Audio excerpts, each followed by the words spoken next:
अस्सलाम वालेकुम दोस्तों, मुझो नालो है कमर ज़मान हमलानी ऐं तव्हां ॾिसी रहिया आहियो HTV हमलानी TV यूट्यूब चैनल।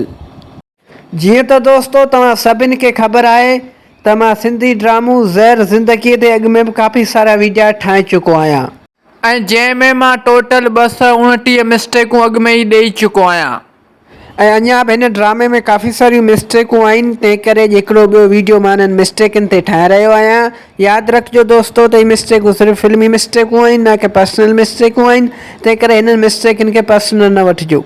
उन खां अलावा जेके बि दोस्त अॼु ताईं मुंहिंजे हिन चैनल ते नवां पिया अचनि उन्हनि खे मुंहिंजी गुज़ारिश आहे त मुंहिंजे हिन चैनल खे सब्सक्राइब करे ऐं बेल जे आइकन खे ज़रूरु दॿाए छॾिजो ताकी हिन क़िस्म जा वधीक वीडियो तव्हां ताईं बर वक़्तु पहुचंदा रहनि।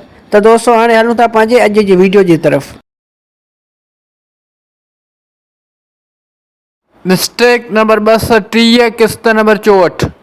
दोस्तों हिन सीन में तव्हां ओठे ते गौर कयो त ओठो हितां वींदे वींदे कैमरा में निहारे वियो। दोस्तों ओठे के कैमरा में न निहारणु खपे हा। ओठे कैमरा ॾांहुं ॾिठो, इन करे हीअ बि हिकु वॾी मिस्टेक थी वई हिन ड्रामे में। दोस्तों हीअ बि हिकु वॾी मिस्टेक आहे हिन ड्रामे में। उमेद थो कयां त हीअ मिस्टेक तव्हांखे सम्झ में अची वई हूंदी। मिस्टेक नंबर 231 किस्त नंबर 64। दोस्तों हिन सीन में तव्हां हिन जॻह ते गौर कयो त हिते तव्हांखे माइक चुरपुर कंदे नज़र ईंदी। ही ॾिसो दोस्तों, हिते हीअ माइक चुरपुर कंदे नज़र अची रही आहे। दोस्तों हीअ बि हिकु वॾी मिस्टेक आहे हिन ड्रामे में। उमेद थो कयां त हीअ मिस्टेक तव्हांखे सम्झ में अची वई हूंदी। मिस्टेक नंबर 232 किस्त नंबर 64। दोस्तों हिन सीन में तव्हां ॾिसो त हिन वक़्तु लुकमान जे कच्छ में ही रूमाल रखियल आहे। दोस्तों हिकु दफ़ो तव्हां ॿिए ॾिसो त हिन वक़्तु लुकमान जे कच्छ में ही रूमाल रखियल आहे। ऐं दोस्तों सिर्फ़ु ऐं सिर्फ़ु हिकु सेकेंड खां पोइ जॾहिं हीउ सीन थो अचे त दोस्तों उहो साॻियो रूमाल हाणे वरी लुकमान जे कुल्हे ते आहे।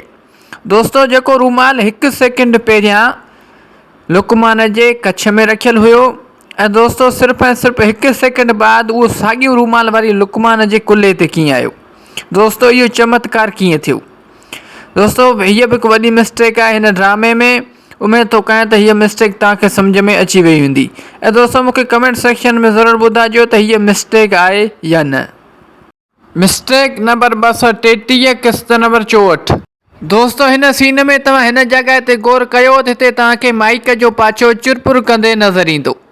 ही ॾिसो दोस्तों, हिते माइक जो पाछो चुरपुर कंदे नज़र अची रहियो आहे। दोस्तों हीअ बि हिकु वॾी मिस्टेक आहे हिन ड्रामे में। दोस्तों तव्हां मूंखे कमेंट सेक्शन में ज़रूरु ॿुधाइजो त हीअ मिस्टेक तव्हांखे कीअं लॻी। मिस्टेक नंबर 234 किस्त नंबर 64। दोस्तों हिन सीन में तव्हां हिन जॻह ते गौर कयो त हिते तव्हांखे माइक चुरपुर कंदे नज़र ईंदी। हीअ ॾिसो दोस्तों, हिते माइक चुरपुर कंदे नज़र अची रही आहे। दोस्तों हीअ बि हिकु वॾी मिस्टेक आहे हिन ड्रामे में। उमेद थो कयां त हीअ मिस्टेक तव्हांखे सम्झ में अची वई हूंदी। दोस्तों हिन मिस्टेक जे बारे में तव्हां छा था चओ मूंखे कमेंट सेक्शन में ज़रूरु ॿुधाइजो। दोस्तों अॼु जे लाइ इन वीडियो में बसि एतिरो। उमेद थो कयां त हीअ वीडियो तव्हांखे पसंदि आयो हूंदो। जेकर हीअ वीडियो तव्हांखे पसंदि आयो आहे त हिन वीडियो खे लाइक कंदा, दोस्तनि सां शेयर कंदा ऐं हिन वीडियो में प्यारा भरी कमेंट बि ज़रूरु करे छॾींदा।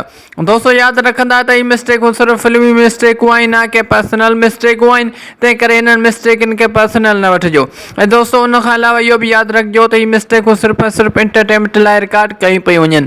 उन खां अलावा जेके बि दोस्त अॼु ताईं मुंहिंजे हिन चैनल ते नवां पिया अचनि उनखे मुंहिंजी गुज़ारिश आहे त मुंहिंजे हिन चैनल खे सब्सक्राइब करे ऐं बेल जे आइकन खे ज़रूरु दॿाए छॾिजो ताकी मुंहिंजो हर नओं अचण वारो वीडियो सभ खां पहिरियां तव्हां दोस्तनि ताईं पहुची सघे।